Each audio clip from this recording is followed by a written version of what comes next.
This episode is brought to you by Pepsi Wild Cherry. Pepsi Wild Cherry is bursting with delicious cherry flavor and a sweet, crisp taste that gives you more to go wild for.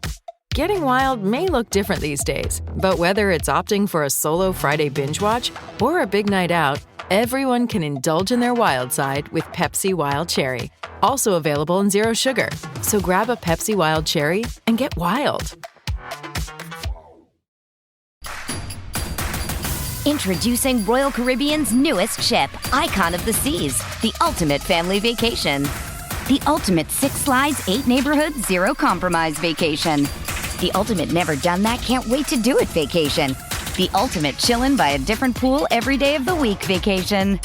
This is the Icon of Vacations. Icon of the Seas, arriving in 2024. Book today. Come seek the Royal Caribbean. Ships Registry, Bahamas.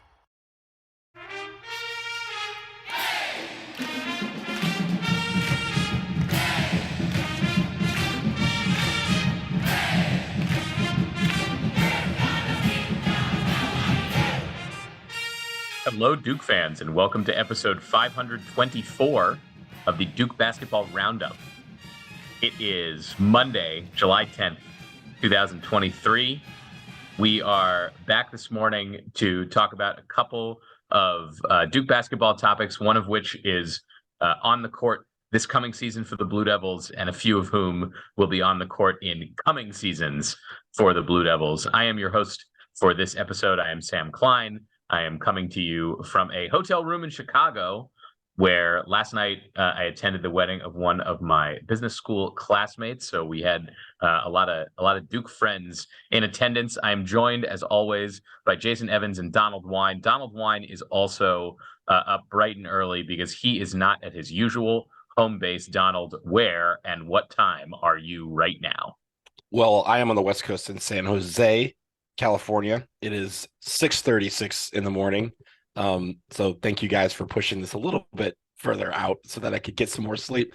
I was here for the U.S. women's national team send-off match yesterday, which was a ton of fun. And my voice is hoarse from also watching the men ink out a victory over Canada in the Gold Cup quarterfinals via penalty shootout. So yeah, a very exciting day on the soccer front, but excited to talk about what we saw on the basketball court over the last couple of days.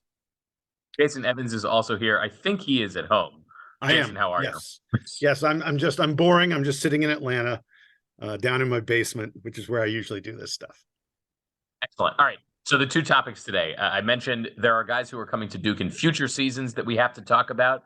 That is the games from the Nike EYBL Peach Jam event that was going on last week. Jason was dialed into that. So we're going to get to that after the break.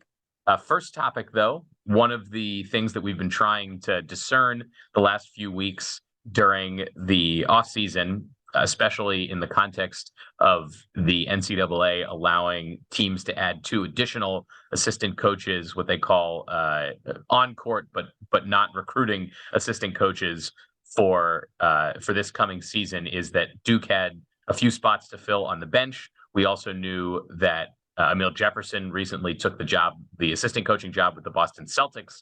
So Duke still has a couple of empty spots on its coaching roster to fill. But a couple of days ago, we found out one of those spaces that will be filled for the on-court non-recruiting roles is going to be taken by recent Duke alum, former Duke basketball player, Will Avery, a guy who we had spoken about in recent weeks about how cool it was that he had finally gotten his Duke degree, coming back at the conclusion sort of his basketball playing career to finish his degree in person on campus. He had Coach K there at his graduation with him, which helped, I guess, quash the speculation that Will Avery and Coach K at some point were not on good terms. Maybe they weren't at some point, but Will Avery appears to be fully back in the program. He's been working with the Duke program the last few years while he's still been a Duke student. Now he is a Duke alum, and he is on the coaching staff. So Donald, I'll give it to you first. What do you think about the news that Will Avery is officially joining the assistant coaching ranks at Duke? Well, you kind of summarized it. First off, what a wild yet wonderful few weeks for Will Avery, from being a Duke alum to getting on the staff kind of in that special assistant role, and now he's a full-fledged assistant coach, I think is great. And it's going to be, when you talk about some of the coaches that we've seen over the years, we've seen coaches that are trending younger, right? Like we see former players finish their career and then they immediately get into coaching, and those are the kind of guys that we're seeing on the Duke bench. So it's good to have a guy with, dare I say, an older perspective, right? Will Avery is much older than the rest of the staff. He's, in his mid 40s, and short of, Chris Carrawell is probably the one guy that's the link between the Will Avery years, and they played together in that group, from the 90s, and the guys from the 2010s who make up the rest of the staff. So it's really cool to see Will Avery get this opportunity, and I'm excited to see what that means from a perspective of who's going to be doing what, the dividing up the responsibilities. We know Jay Lucas, who was just recently appointed associate head coach, has been more the defensive guru, and it's going to be cool to kind of see what Will Avery does on the offensive end, if he's going to be coaching the, some of the bigs, some of the wings, and how he can impart his knowledge that he has from playing in college, in the pros, to some of these younger players. So I'm excited to see it. I think it's a great move, and congratulations to Will Avery. We're looking forward to seeing him on the bench. And one of the things, Donald, I think that he brings perspective on. Well, two things I like about this. One is that he brings the perspective, as you sort of mentioned, of being a bit of an old head, but also a guy who went through NBA draft process, leaving early. His NBA career probably not working out the way that he anticipated or the way that he wanted. And as we look at the list of guys who have left Duke after a year or two over the last 10, 12 years, I don't know what the hit rate is supposed to be for guys who are coming out of school after a year, but there are a number of guys, and I don't need to name them all. You can remember some of these names from the last 5, 6, 7 years, guys who have left Duke early, who maybe they got drafted, but they've been back and forth between the NBA and the G League. A lot of guys have had to go overseas after just a couple of years while they're still in their athletic primes. And you'd hope that a guy like Will Avery can bring, the direct perspective to players about this, because it's one thing for a Coach K or a John Shire to say, hey, here's what we're thinking about your future. We've talked to all these NBA scout guys. We've talked to XYZ. This is what we think is going to happen and how we would best advise you. That only goes so far, because neither Coach K nor John Shire was in the position of being one of these players, in their playing career. I don't think John Shire ever considered leaving early for the NBA. I'm not sure that was ever a speculation. Will Avery did do it. He did it somewhat controversially, not, it was a different time 25 years ago when he left Duke, but he brings that perspective, which I think is hopefully really valuable for the guys currently in the program. The other part of this that I find fun, but is not necessarily relevant, is that he and Chris Carrawell, of course, were teammates at Duke. So you've got the Will Avery connection there, and I'm sure that they can stand off to the side and give John Shire a lot of grief for being the young gun who's running the program here, at least as long as both of them are still on the bench. Not sure how much longer Chris Carrawell will be around. Maybe he decides to strike out as a head coach on his own, but for the time being, it's still there and still supporting John Shire. So I in general, Donald, I think this is great news. Jason, what do you have to add about the Will Avery officially to the bench story? So a couple of things. The first one, you were mentioning the fact that Will Avery left Duke early. Folks may forget, but Avery and Corey Maggette and Elton Brand were the first players under Coach K to turn pro early. So these guys were trailblazers. And at the time, there were a lot of Duke fans who were not happy about this, that, we sort of cherished that Christian Laettner and all these other stars, Grant Hill and all these other stars who'd come before had chosen to play all 4 years. And there was more than a little bit of pushback in the Duke community over, especially Corey Maggette and Will Avery turning pro. I think people understood Elton Brand was going to be the number one pick in the draft and was absolutely ready to go. But I love that Avery has been welcomed back in the program. And Sam, I think you're right. The fact that he struggled in his NBA career, despite being, right on the cusp of being a lottery pick, and getting some good NBA guaranteed money for his first few years. he definitely struggled in his NBA career, and he can probably speak to kids about what it takes to make the leap from college to the pros.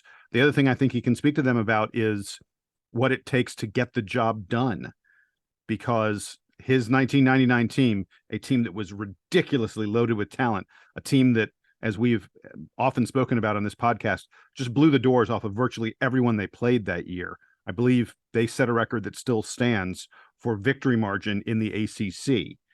And that team made it all the way to the championship and then lost. And so I think Will Avery is someone who can talk about dreams and goals and being on the cusp of them, but not quite getting there. And, the extra effort, the extra focus that it takes to fulfill goals of being a long, successful NBA pro, being a college basketball national champion. The things that Will Avery came, tantalizingly close to achieving, but didn't get. I think he's someone who can really talk to players about, hey, look, there's never a moment that you take off. There's never an assumption you make. Everything has to be earned, because I'm a guy who tried and didn't quite get there. And just to piggyback off that, I think in short, he can tell guys that, this isn't all sweet in the NBA life. The grind is real. And he can also, he had a very long career overseas. I think he played a lot of years in Greece for a few teams. So he can also kind of say, hey, this is a route that is an option for you. It's not necessarily, only 60 guys at max can be drafted in the NBA draft. There's hundreds of guys that come out and try to turn pro every year and think that they're going to get that NBA deal. And hey, this is a path that can work. He can also look to guys like Jack White, who went back home to Australia for a couple of years, and now he's an NBA world champion with the Denver Nuggets. Like that sort of thing, letting them know that there are multiple paths to the NBA is going to help some of these players who are in between making that decision of, hey, do I stay, do I go, and not sure if they're going to be first or second round talent. He can school them on the rigors of the NBA, but also, not necessarily promote going overseas, but saying, hey, it's not the end of the world if you try to enter this draft and you don't make it. There is a path for you forward abroad that can maybe get you back to the NBA in a few years' time.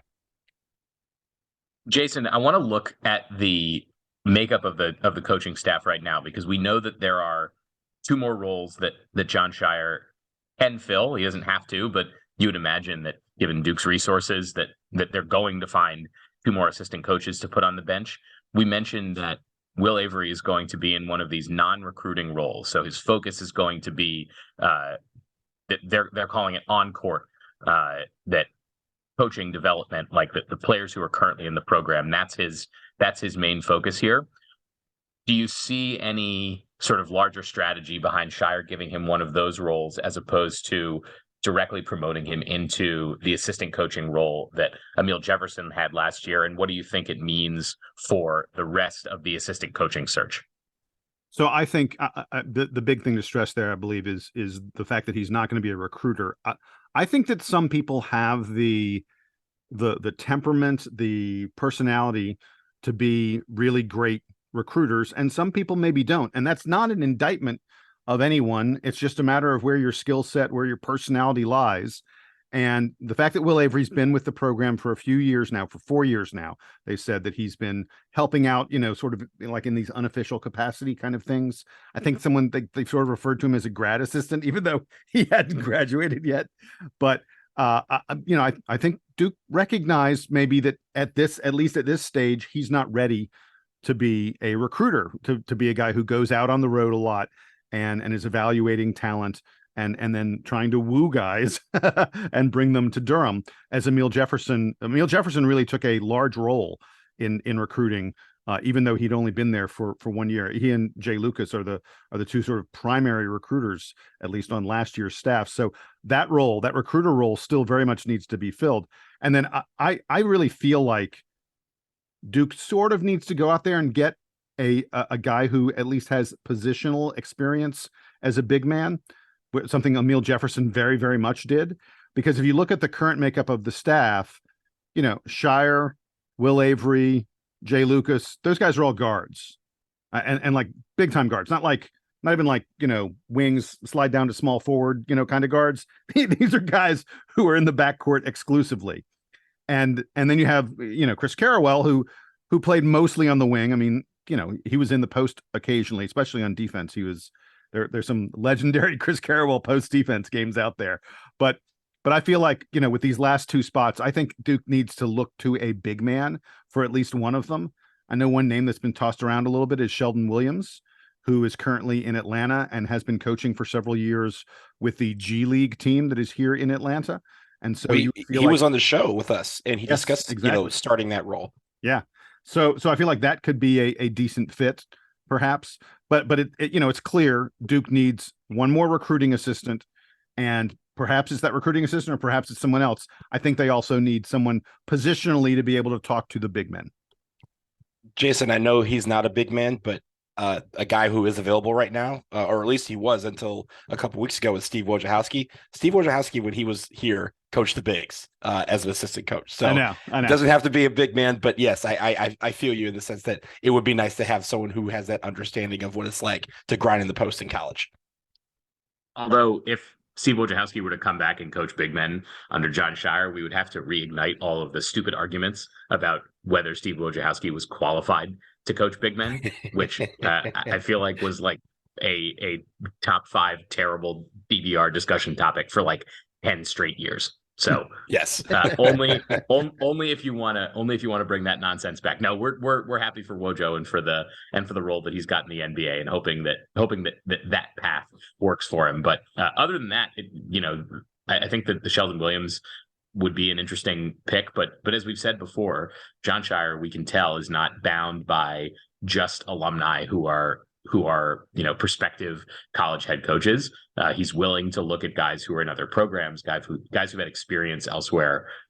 Bringing Jay Lucas in, bringing Mike Schrage back after Schrage had been a head coach at other schools, is sort of a key indicator here that Shire is open to a broader landscape. So we'll see what he does about that. By the way, and Sam, I mean, like we pointed out that Avery is older than Shire and older than Jay Lucas and the such.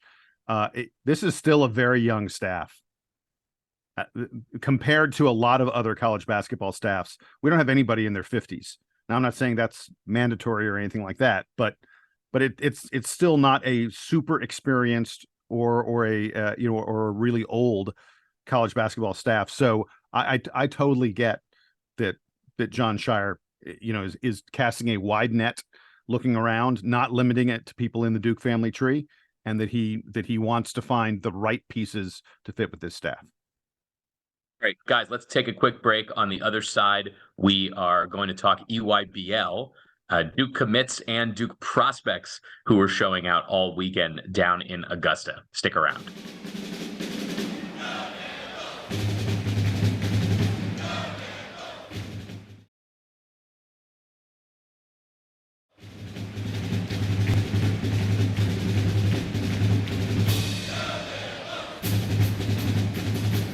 We are back, and we are talking Peach Jam. This is the big Nike EYBL summer event where all the top Nike high school prospects are on hand to play a bunch of games against each other. Every major coaching staff is there, scouting talent and trying to secure the best players that they can. John Shire and his staff are no different than the rest. So they were, of course, in town to see their commits, Darren Harris and Isaiah Evans, who are both coming to Duke next summer. So not the incoming team, but high school class of 2024, and then scouting a number of other guys in that class and in the classes below them. So the headline I think that pops out to me is Darren Harris winning some big hardware in this tournament. This was a guy who we were excited to see that was committing to Duke, but also recognizing that he doesn't have the 5-star all elite every offer type of profile that we've come to expect from Duke guys. So Jason, I know you were dialed into these games. Can you tell me about the performance that Darren Harris had from the perimeter and what this might mean for his recruiting profile heading into his senior year? Yeah, the arrow is pointed up on Darren Harris. This is a guy who was ranked in like the 40s or the 50s or so, had a reputation as a good shooter, not a lot else other than that. When he committed to Duke a while ago, I want to say it was like 9 months ago or so that he committed to Duke very early in the process that he decided on the Blue Devils. And at the time, everyone was like, "Oh, John Shire loves shooters. Well, he's got another shooter in Darren Harris." Turns out Darren Harris may be a little bit more than just a shooter. Dude is a scorer. And like I said, he was ranked like in the 40s or 50s. You're going to see Darren Harris's recruiting ranking shoot up after the Peach Jam because he was just named MVP, most valuable player of the under 17, the class of 2024 Peach Jam. He did that by hitting 9 out of 20 3-pointers during the knockout stage, during the playoffs, essentially, of the Peach Jam. He led his team in scoring in every single game. He got 28 points in the championship game, hitting 5 of 7 3-pointers. Dude went off. Like in the first 5 minutes of the championship game, he had 13 points. He ended up with 24 points in the first half. Again, 24 points in the first half of the championship game. I looked at one point. Darren Harris had 24 points. No one else on his team had more than 4 points. I would say that he was playing pretty well. Also, 2-to-1 assist to turnover ratio. So he's doing a nice job of distributing the ball and not giving it up. He displayed just great creativity, great daring on his shots. I'm going to be honest. Some of the shots he was taking, I was like, "Oh, that's a bad shot. Oh, wait, it just went in." He was taking shots off the move. This was not like, "Oh, I'm taking easy, wide open 3-pointers." Did a lot of creating off the dribble, which was something we have not seen from him in the past. And it just felt like he was in control offensively. He was on a good team. They played smart basketball. They played well together, which is why they won. They ended up being the champions of the Peach Jam, which is no small accomplishment. And to be the leading scorer on the champion of the Peach Jam and then be named MVP, Darren Harris had a heck of a week down in Augusta. Stocks going up. I mean, those are the type of things that people remember. They go, "Oh, man, he's going to rise up in a lot of rankings and he's going to be," this is where you get put, they start adding guys to Naismith watches and, hype for the McDonald's All-American team. Like those sort of accolades could be coming his way over the next year if he continues to progress the way he has been. So incredible that he's able to get the MVP of the Peach Jam, which, Jason, as you said, is a huge accomplishment. I mean, that like with the number of teams that are there, the number of players that are there, and everyone trying to show out because they know who's watching. It's not just the colleges that are watching. The pros were there too. All 30 NBA teams had scouts at the Peach Jam. So to be able to kind of project yourself onto a lot of lists, a lot of potential future teams, USA Basketball, those sort of programs, this is a big deal for Darren Harris to be named MVP and for him to show so well. Jason, your long lost nephew was also there. Duke's, at least for now, highest rated commit for next season. Isaiah Evans also had himself a strong performance at the Peach Jam. Tell me what you saw from him. Yeah, it's amazing that a guy who's a top 10 recruit like Isaiah Evans, that you could go, "Oh, he improved his standing. He improved his recruiting ranking at the Peach Jam," but he is yet another guy who had a really, really great tournament. He averaged better than 20 points per game at the Peach Jam. He was the 4th leading scorer out there. He made the first team all Peach Jam team. I didn't even know there was such a thing, but he took home a little bit of hardware for that. His team was really good. They didn't quite make the knockout stage. They ended up going 3-2 in the pool play. So, they didn't advance on. So we only got to see 5 games from him as opposed to 8 games from most of the other guys who advanced all the way to the championship, like Darren Harris did. The thing that struck me about Isaiah Evans was really, really consistent. Like he had 20 points in each of his first 3 games. Then he had a game of 27 and then 15 points in his last game. But just a guy who is consistently contributing to his team in every game. Really great outside shooting touch. I mean, we already knew Isaiah Evans was a bucket getter, but I don't think we knew he'd be quite this good from the perimeter. Hit better than 42% of his 3-pointers, and he took 33 3-pointers. So this is a guy shooting heavy volume from the outside. By the way, made 90+% of his free throws. So, that's, everyone says that free throw percentage is a good sign of whether or not you're really a good outside shooter. Here's the word: Isaiah Evans, a good outside shooter. Did a great job taking care of the ball. Only had 3 turnovers in 5 games. I love that.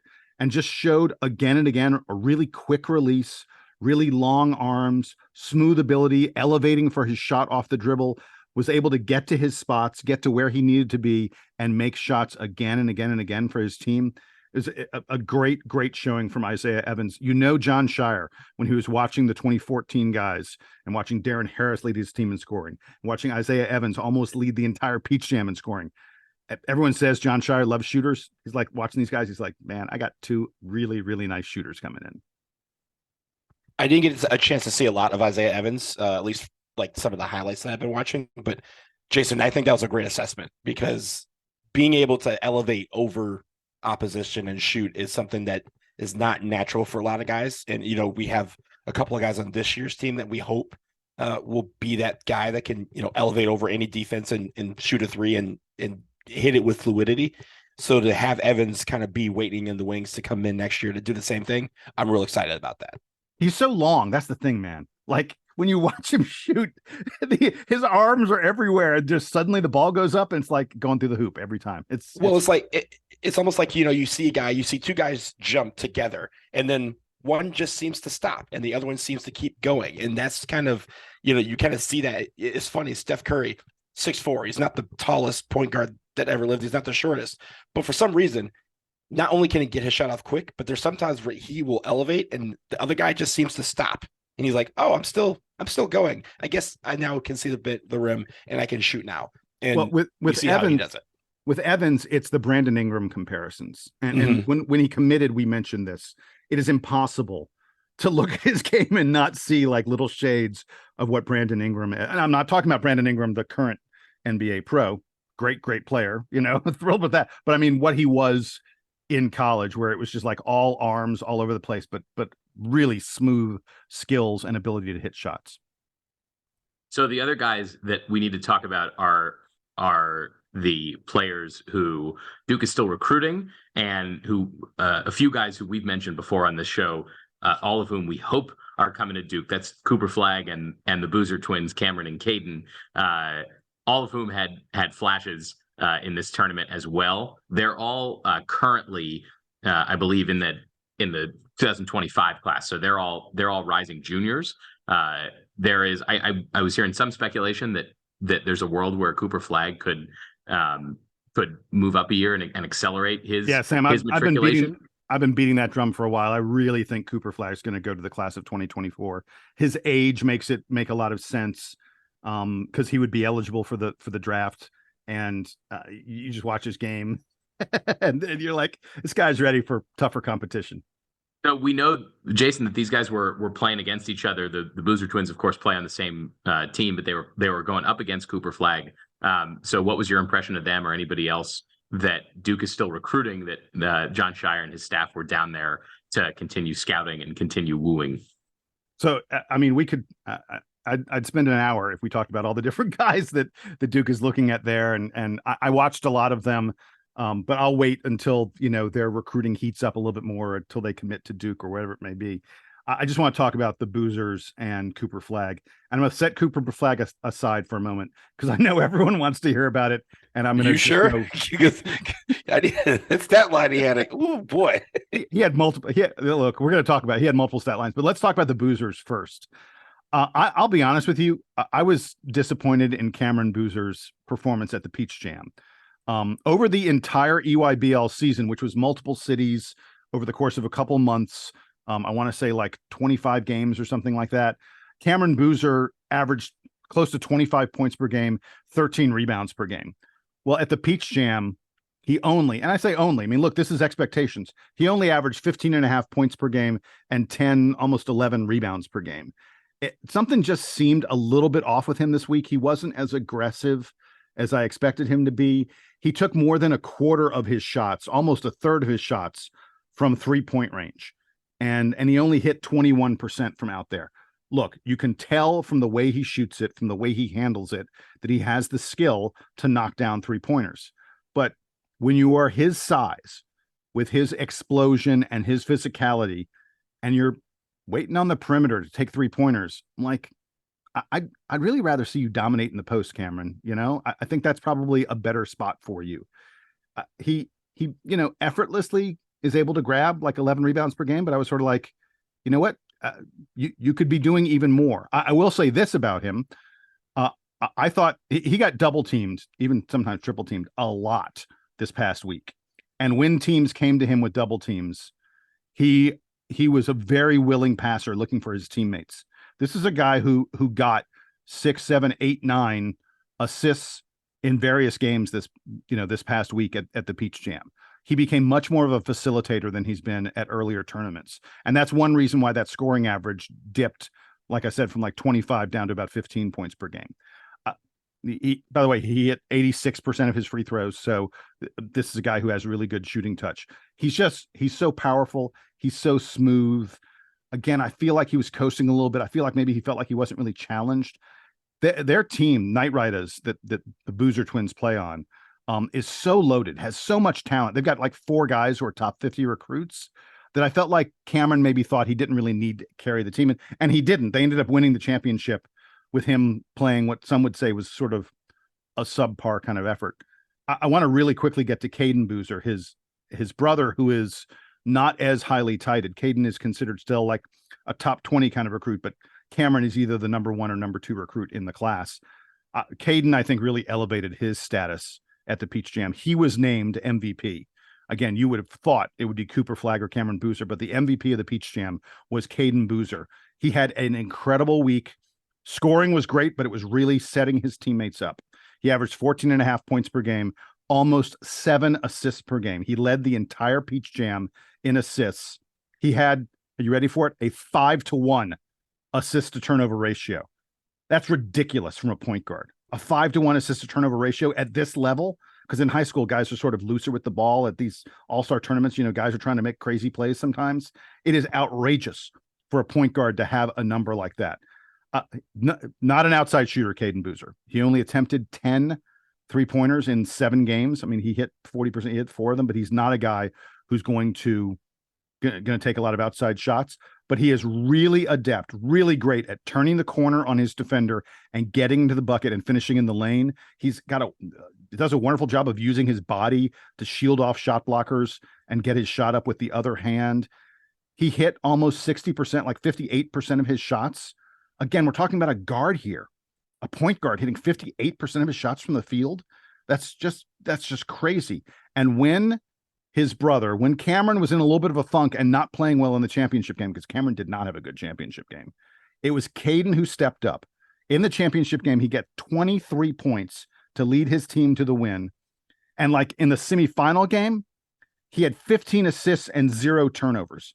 This was a guy that when the stage became elevated, he elevated his game along with it. Again, led his team in scoring in the championship game with 23 points, 15 assists, 0 turnovers in the semifinals. I loved what I saw from Cayden Boozer. Both the Boozer boys, obviously, are incredible recruits, but to me, Cayden was the guy who really elevated his stock in my eyes. 15 assists and 0 turnovers. Do you know the math on that, Jason? You can't do that. Nothing's right. There's no ratio. By 0. There's no ratio. That's really cool. Infinity. It's infinity. Yeah. I mean, yeah, I think, looking at Cameron Boozer, I agree with you, Jason. It kind of felt like he was not necessarily, he wasn't his best self. Let's put it that way. I don't know what the factors were behind it, but he wasn't his best self. But having said that, his not best self is still pretty damn good. He's a very, very special talent. And, for Cayden to come in and have a great tournament, again, like you said, he could vault up a lot of boards, specifically with the fact that, when we had their dad, who just happens to be Carlos Boozer, on this show, he was talking about how they wanted to play together and they wanted to have that dynamic go on the road. He didn't want to say package deal, but it feels like the two of them are a package deal, right? And for him to be able to come to Duke, for him to be able to serve up like that sort of assist ratio is sorely needed. I mean, we always love when we have point guards that can dish out a lot of assists without accepting a lot of turnovers. And last year, what do we do a lot, Jason? We turned the ball over quite a bit. So to be able to have that, hopefully in the wings, I know they haven't been committed yet, but we're actively pursuing them. To have someone like that is going to be great, because we want to have guys who can take care of the basketball, because if we take care of the basketball, that's more opportunities for us to score points. There's a simple math right there. I don't need to do 15 divided by 0. I just need to let you know, if we hold on to the basketball, we have more opportunities to score. Donald, you mentioned recruiting. It is worth noting that Cayden Boozer and Carlos Boozer, when they were asked about it, absolutely made it abundantly clear that they are not a lock for Duke. I think everyone would probably agree that Duke has a leg up in this recruiting, but they said they've been, people who were there said Kentucky was paying a lot of attention to the Boozer twins, and there are plenty of schools out there that think they have a shot at the Boozers, that it's not just a one and done, not one and done, but not an automatic thing for Duke. On the other hand, I'm going to get us to the other player. I'm going to get us to Cooper Flagg now, because everybody, I don't even hear it. People don't even ask Cooper Flagg what school he's going to go to, because everyone just assumes it is Duke. It would be, I think it would be a bigger shock if Cooper Flagg doesn't go to Duke than if the Boozer twins end up going someplace else. Now, let's talk about Cooper's game. Oh my God. Cooper went next level this past week. 25.5 points per game, 13 rebounds per game, almost 7 blocks per game. I'm going to repeat that. Blocks, 7 blocks per game. There's one game he went for 38 and 16 with 12 blocks and 6 assists. Then there was another game he went for 37 and 12 with 10 blocks and 6 more assists. On any given day, any given game, Cooper Flagg was a threat to have a quadruple double. That's ridiculous. It's outrageous. He is basically a point guard playing in a power forward or center's body. He brings the ball up. He initiates the offense every time for his team, for Maine Elite. He can shoot from anywhere on the floor. He hit 34% of his threes. He hit 84% of his free throws. He has incredible body control and foot skills in the post. So when he gets in the lane, he's able to get the angle that he wants for his shots. He's just incredibly creative with the ball in his hands. He puts multiple pump fakes on players to find, sort of that right angle to get that shot when he's in the lane. An incredibly willing passer. Look, this is a guy who's getting double and triple teamed every time he touches the ball, and he knows how to find his teammates. Doesn't mind passing to them, and he put up some big assist numbers in a number of different games. But I just talked about the offense. What stands out is his defense. And look, this may be hyperbole, but I'm going to say it anyway. I don't think I've ever seen someone with this combination of explosion and instincts as a shot blocker. It's really something to behold. And this is not like a 7+ foot guy who with freakishly long arms who's blocking the shots. Most of his blocks come off of help defense. Most of his blocks come from his timing and his explosion off the floor. He had an outrageous, ridiculous play at the very early in the knockout stage. By the way, Maine Elite, his team that made the championship game and played against the Boozers and lost, they were not supposed to even make the EYBL playoffs.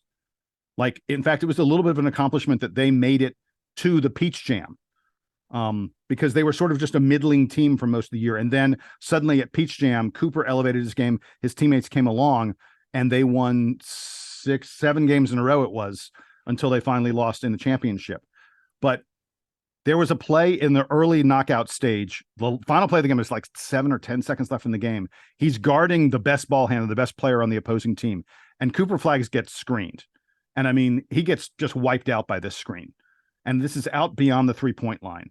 And at that point, 99.99% of all players in the world would be out of the play because the guy's running off the screen and he's headed to the basket. And Cooper Flagg was 5 steps behind him. And somehow Cooper has huge stride. He took off. The guy he was guarding went to take a floater that was going to win the game. And suddenly from behind, Cooper came in and swatted the ball away. It's a great play. It was just an incredible play. It was unbelievable to see a guy do that. It seems crazy to say this, but from watching Cooper, I watched like 4 or 5 of his games this week. I feel like he can do anything. You watch him block a shot, immediately grab it and head the other way, dribble behind his back, around a couple guards, and then power through a forward for a vicious slam dunk. He's got defense. He's got shooting from anywhere on the floor. He's got handle. He's got court vision. He's long. He's quick. He's explosive. You name a skill. You name an attribute that a basketball player should possess, and Cooper Flagg has it at a high level. He is now widely considered the number one player in the class. He's now widely considered the number one player in all of high school. And The Athletic had what I thought was an outrageous headline, crazy headline. He said, is Cooper Flagg the next Victor Wembanyama? And I was like, that's bonkers. And then I thought about it a little bit and I went, that might be true. He played that well this week. He looks like that great of a prospect. And no one shorter than LeBron James was at Peach Jam coaching his son, Bryce James. LeBron James took time while he was coaching his son's team to go watch some of Cooper's games, pull Cooper aside, and talk to Cooper a little bit about what it takes to be the GOAT, because Cooper Flagg has that kind of potential. And wow, I mean, you could not watch him without being unbelievably impressed with everything he did. I mean, Jason, we were receiving alerts from NBA.com saying, hey, tune in and watch Cooper Flagg right now because he's going off. Like, you don't get that from the NBA for a lot of high school players. But Cooper Flagg, we've talked about how Cooper Flagg and Cameron Boozer might be the two best players in high school, and they're not seniors. Like, Cooper Flagg might be the best player in high school. Like, that, this man is the real deal. And I'll say, Jason, when it comes to recruiting, we have a lot of success with twins, and Cooper Flagg is also a twin. His twin brother Ace actually put in 22, because I know you mentioned that Maine United and Knight Riders made it to the final together. Cameron and Cayden's team beat Cooper Flagg's team in the final, but they lost to them in like the group stage play or whatever that they did. Yes, they did. Yeah. And that's when Cooper Flagg had one of his games, and Ace had 22 points in that game as well. So look, Cooper Flagg, you said a lot of what I was going to say about him, but I'll just say watching him is must-see TV. Like, watching him play on the ball, off the ball, defense, offense, you cannot take your eyes off him. And if he's the best player on the floor, which he is, whenever he steps, almost every time he steps on the floor, he plays like it. And I think that is infectious in the team that he had, because like you said, the team that he is surrounded with at Maine United isn't a team that was engineered for a lot of success, but because he was able to do that, it fed off, that energy fed into a lot of what his teammates did, and that's why they went on the run that they did. So it was so much fun to watch all the highlights and some of the games of Cooper Flagg, over these last couple of weeks. And if he's in a Duke uniform again, I'm not going to say he's a given or a lock or anything like that until he is wearing that Duke jersey and says or putting that Duke hat on and says I'm coming to Duke. But man, I would love to have him play in Cameron Indoor Stadium as a Duke Blue Devil. And like Jason was saying, speculation that maybe he accelerates his graduation so that he ends up in coming to Duke next summer, hopefully, instead of the following year, would also be an intriguing development for John Shire's staff. So, all right, guys, lots of exciting recruiting stuff going on here. That's it for us for this episode. Stay in touch, dbrpodcast@gmail.com. Same email address, new name. So get in touch with us there. We love hearing from you. And we will be back again, I'm sure, sometime to talk more recruiting or coaching staff news, whatever's coming up for Duke basketball, you will hear from us. So for Jason Evans, for Donald Wine, I am Sam Klein. This has been episode 524 of the Duke Basketball Roundup. Duke Band, take us home.